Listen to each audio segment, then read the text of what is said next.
Hello दोस्तों, आप सभी का स्वागत है आपका अपने YouTube चैनल देवरिया एजुकेशन में। दोस्तों आज से आपकी कक्षा 12 की क्लास प्रारंभ हो रही है। कक्षा 12 की भौतिक विज्ञान की कक्षाएं आज से प्रारंभ होने जा रही है।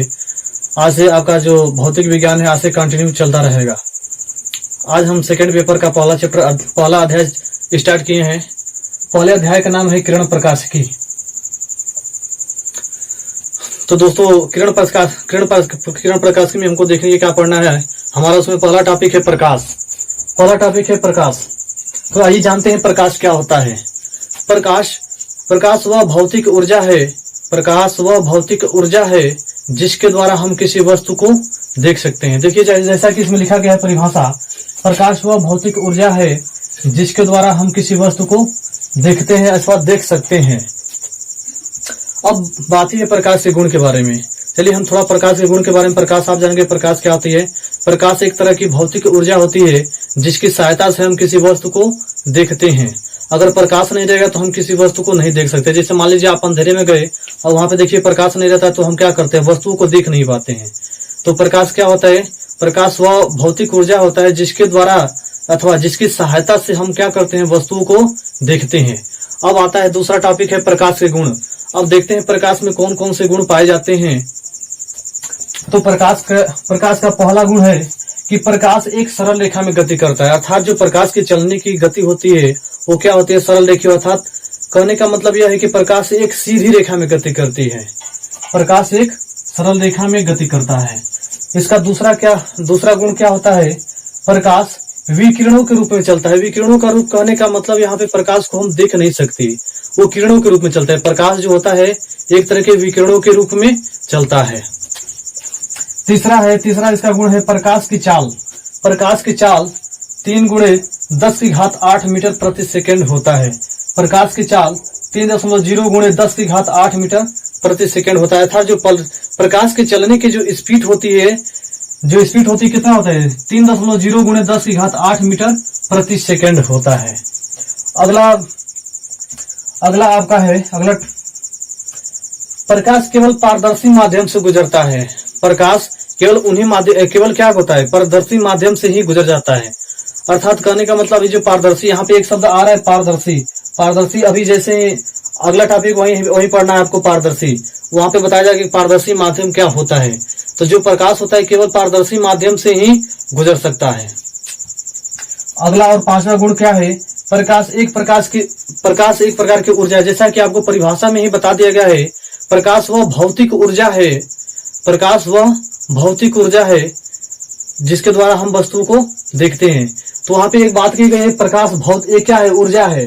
तो यहाँ से हम 5वां इसका जो गुण होगा, प्रकाश का गुण जो होगा 5वां, वो हम कह सकते हैं कि प्रकाश क्या है, एक प्रकार की ऊर्जा होती है। प्रकाश जो होती है एक प्रकार की क्या है, ऊर्जा है। इसी क्रम में अगला टॉपिक कंटिन्यू करते हैं। दोस्तों हमारा अगला टॉपिक है प्रकाशिक माध्यम। आइए देखते हैं प्रकाशिक माध्यम क्या होता है, प्रकाशिक माध्यम किसे कहते हैं।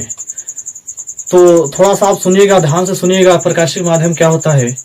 प्रकाश जिस माध्यम से होकर गुजरता है, प्रकाश जिस माध्यम से होकर गुजरता है अथवा चलता है। गुजरने का मतलब यहाँ पे चलने से है। तो प्रकाश जिस माध्यम से होकर गुजरता है उसे क्या कहते हैं, हम प्रकाशिक माध्यम कहते हैं। प्रकाश जिस माध्यम से गुजरता है उसे प्रकाशिक माध्यम कहते हैं। जैसे देखिए यहाँ पे परिभाषा लिखा गया है, प्रकाशिक माध्यम, प्रकाश जिस माध्यम से गुजरता है, प्रकाश जिस माध्यम से होकर गुजरता है उसे प्रकाशिक माध्यम कहते हैं। और प्रकाशिक माध्यम कितने प्रकार के होते हैं, 3 प्रकार के होते हैं। प्रकाशिक माध्यम 3 प्रकार के होते हैं। पहला माध्यम जो होता है पारदर्शी होता है। पहला माध्यम क्या होता है, पारदर्शी माध्यम होता है। और दूसरा क्या होता है, अपारदर्शी माध्यम। और तीसरा होता है आपका अल्प पारदर्शी माध्यम। तो प्रकाशिक माध्यम कितने प्रकार के होते हैं, 3 प्रकार के। पहला पारदर्शी माध्यम, दूसरा अपारदर्शी माध्यम और तीसरा क्या होता है, अल्प पारदर्शी माध्यम। तो आइए बारी बारी से इन सभी का अध्ययन करते हैं। पहला जानते हैं कि पारदर्शी माध्यम क्या होता है। तो हमारा अगला हेडिंग होगा पारदर्शी माध्यम। और सुनिए ध्यान से, पारदर्शी माध्यम क्या होता है। वह माध्यम जिसमें प्रकाश का अधिकांश भाग आर पार हो जाए उसे क्या कहते हैं, हम पारदर्शी माध्यम कहते हैं। वह माध्यम जिसमें प्रकाश का अधिकांश भाग आर पार हो जाए पारदर्शी माध्यम कहलाता है। जैसे वायु हो गया, वायु एक तरह का क्या है, माध्यम है। इसमें अभी लाइट जलाएंगे, यहाँ पे जलाएंगे तो क्या हो जाएगा, वायु को बेधते हुए प्रकाश एक स्थान से दूसरे स्थान तक चला जाएगा। जैसे कांच हो गया, कांच में अगर एक दूसरे साइड लाइट जलाएंगे तो उसके बगल वाले साइड, उसके दूसरे साइड में क्या होगा, दिखाई देगा। मतलब उसको क्या कर रहा है, प्रकाश आर पार हो जा रहा है। तो हम ऐसे कह सकते हैं कि प्रकाश जिसका क्या करे, जिसमें प्रकाश का अधिकांश भाग आर पार हो जाए, जिस माध्यम में प्रकाश का अधिकांश भाग आर पार हो जाए, उस माध्यम को हम क्या कहेंगे, पारदर्शी माध्यम। हमारा अगला हेडिंग है अपारदर्शी माध्यम। अपारदर्शी माध्यम ठीक है इसका उल्टा होगा, जिसमें प्रकाश का कोई भाग आर पार ही न हो, उसे क्या कहेंगे, अपारदर्शी माध्यम। जैसे दीवाल हो गया, दीवाल में देखिए एक साइड टॉर्च को जलाइए, लाइट जलाए, दूसरे साइड जाकर देखेंगे तो वहां नहीं दिखाई देगा। तो क्या हो रहा है, प्रकाश जो है, प्रकाश को हम देखिए इस साइड जला रहे हैं लेकिन उस साइड नहीं दिखा रहे, मतलब दीवाल को आर पार नहीं कर पा रहे, मतलब इसका प्रकाश का कोई भाग उस साइड जा ही नहीं रहा है। अब तीसरा जो हेडिंग है दोस्तों, आप इसका एक स्क्रीनशॉट लीजिए, तब तक अगला टॉपिक कंटिन्यू करते हैं। दोस्तों हमारा अगला टॉपिक है अल्प पारदर्शी माध्यम। अगला टॉपिक हमारा है अल्प पारदर्शी माध्यम। देखते हैं अल्प पारदर्शी माध्यम क्या होता है। वह माध्यम जिसमें प्रकाश का कुछ भाग आर पार हो पाता है। कुछ कहने का मतलब अल्प भाग। देखिए यहाँ पे क्या हो रहा है, एक यहाँ पे जुड़ रहा है अल्प पारदर्शी, यहाँ पे जुड़ रहा है अल्प का मतलब क्या होता है, थोड़ा सा। अल्प का मतलब क्या होता है, थोड़ा। अर्थात वह माध्यम जिसमें प्रकाश केवल कुछ भाग, मतलब थोड़ा सा, उसका जो बहुत सारे भाग होंगे उसका केवल कुछ भाग ही आर पार हो पाएगा। वह माध्यम जिसमें प्रकाश का केवल कुछ भाग आर पार होता है अल्प पारदर्शी माध्यम कहलाता है। वह माध्यम जिसमें प्रकाश का केवल कुछ भाग, केवल अल्प भाग ही क्या होता है, आर पार कर पाता है, उसे क्या कहते हैं, हम अल्प पारदर्शी माध्यम कहते हैं। जैसे घिसा हुआ कांच, फिर कागज हो गया। अभी कागज को लीजिए और उसको दूसरे साइड टॉर्च को जलाइए, आप उसके एक साइड देखेंगे तो प्रकाश पूरी मात्रा में नहीं जाएगा, कुछ ही मात्रा में जाएगा। तो दोस्तों हम अगला टॉपिक आगे से अपना अगला टॉपिक कंटिन्यू करते हैं। दोस्तों हमारा अगला टॉपिक है प्रकाश का परावर्तन। आइए जानते हैं प्रकाश का परावर्तन क्या होता है। और प्रकाश का परावर्तन एग्जाम के दृष्टि से बहुत ही इंपॉर्टेंट है, इसको ध्यान से समझिएगा। प्रकाश का परावर्तन क्या होता है, सबसे पहले प्रकाश का परावर्तन क्या होता है उसको जानते हैं। जब प्रकाश किसी चिकने अथवा पालिशदार तल से टकराता है तो वह उसी माध्यम में क्या होता है, वापस लौट जाता है। जब प्रकाश किसी पालिशदार अथवा चिकने तल से टकराता है तो उसी माध्यम में वापस लौट जाता है। इसी घटना को प्रकाश का परावर्तन कहते हैं। एक बार और ध्यान से सुनिए, परिभाषा को अगर आप लिखना चाहे तो कापी कलम उठाइए और लिखते रहिए। जब प्रकाश किसी चिकने अथवा पालीदार तल से टकराता है तो उसका अधिकांश भाग उसी माध्यम में वापस लौट जाता है। इसी घटना को प्रकाश का परावर्तन कहते हैं। जैसे मान लीजिए कोई तल है, ये कोई क्या है, चिकना तल है। अब मान लीजिए यहाँ से प्रकाश आ रहा है, इधर से क्या करें, हम प्रकाश को भेज रहे हैं। जैसे ये प्रकाश किसी चिकने तल से, देखिएगा ये पालिशदार है और कैसा है, चिकना। ये जैसे मान लीजिए बोर्ड हो गया। जब प्रकाश किसी चिकने अथवा पालिशदार तल से टकराता है तो टकराने के बाद क्या होता है, ये इसी माध्यम में वापस लौट जाता है, पीछे की ओर ही क्या होता है, वापस लौट जाता है। और इसी घटना को प्रकाश का परावर्तन कहते हैं। जैसे मान लीजिए अगर यह बोर्ड है, बोर्ड पे क्या करें, हम टॉर्च को जलाएं, बोर्ड पे टॉर्च जलाएं तो आप देखेंगे एक तरह का कैसा है, चिकना है ना, ये क्या है, पालिशदार है। यह जो बोर्ड है एक तरह का पालिशदार, जैसे इस पर जलाएंगे वो क्या होगा, इसमें परावर्तन होकर क्या हो जाएगा, प्रकाश पीछे की तरफ आ जाएगा। प्रकाश क्या होगा, पीछे की तरफ भी उजाला दिखाई देने लगा। अर्थात वह जो घटना घटित होगी क्या होगी, प्रकाश की परावर्तन की घटना होगा। तो मान लीजिए यही क्या है, यही जो बोर्ड है जिसपे हम पढ़ा रहे हैं, वही क्या है, ये बोर्ड है। और इस पे क्या करें, हम टॉर्च को जला रहे हैं, मतलब यहाँ से किरण भेज रहे हैं। जैसे ये प्रकाश इस बोर्ड से टकराएगा, वो क्या होगा, टकराने के बाद देखिए अगर इधर से हम भेज रहे हैं तो टकराने के बाद क्या होगा, यहाँ से लड़ेगा और लड़कर क्या होगा, वापस चला आएगा। तो जब प्रकाश किसी चिकने अथवा पालिशदार तल से टकराता है तो वह उसी माध्यम में वापस लौट जाता है। इसी घटना को प्रकाश का परावर्तन कहते हैं।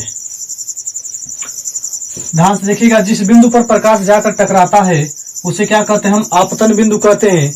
जिस बिंदु पर प्रकाश टकराता है उसे क्या कहते हैं हम? आपतन बिंदु। आपतन बिंदु। और यहाँ पे अगर एक अभिलंब खींच दिया जाए, एक लंब खींच दिया जाए तो इसे क्या कहेंगे हम? अभिलंब। इसका जो नाम क्या होगा? अभिलंब। अब देखिए, जो किरण आकर टकराएगी, जो किरण आकर तल से टकराएगी उसे क्या कहेंगे हम? आपतित किरण। उसे कहा जाएगा आपतित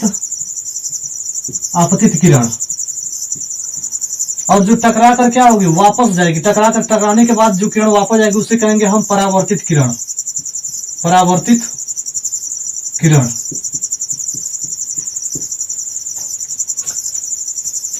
तो जो किरण आकर टकराएगी उसे क्या कहेंगे? आपतित किरण। जो टकरा कर जाएगी उसे क्या कहेंगे? परावर्तित किरण।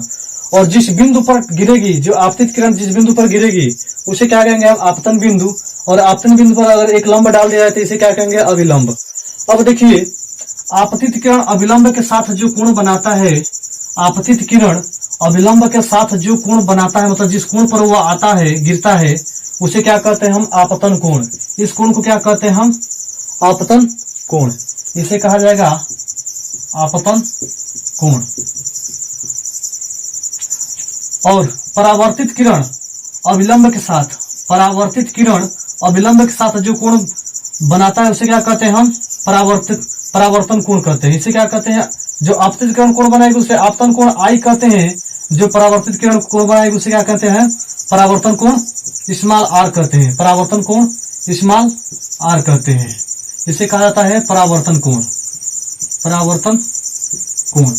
तो इस चित्र को आप कई बार रिवीजन कीजिएगा, कई बार रिवाइज कीजिएगा, आपको स्पष्ट हो जाएगा कि आपतित किरण किसे कहेंगे, परावर्तित किरण किसे कहेंगे, आपतन बिंदु क्या होगा और अभिलंब क्या होगा, आपतन कोण क्या होगा और परावर्तन कोण क्या होगा। देखिए, जो किरण आकर टकराएगी उसे क्या कहेंगे हम? जो किरण, मान लीजिए हम यहाँ से टॉर्च जला रहे हैं और जो यहाँ से किरण जाकर इससे टकरा रही है, तो जाकर टकराने वाली किरण क्या करेगी? आपतित किरण। और टकरा कर जो वापस आ रही है, इधर किरण मान लीजिए यहाँ से टकराएगी और टकरा कर क्या होगी? वापस आएगी।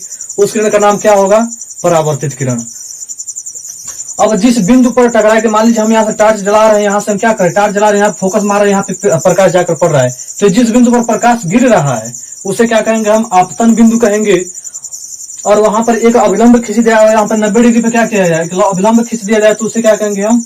अभिलंब कहेंगे।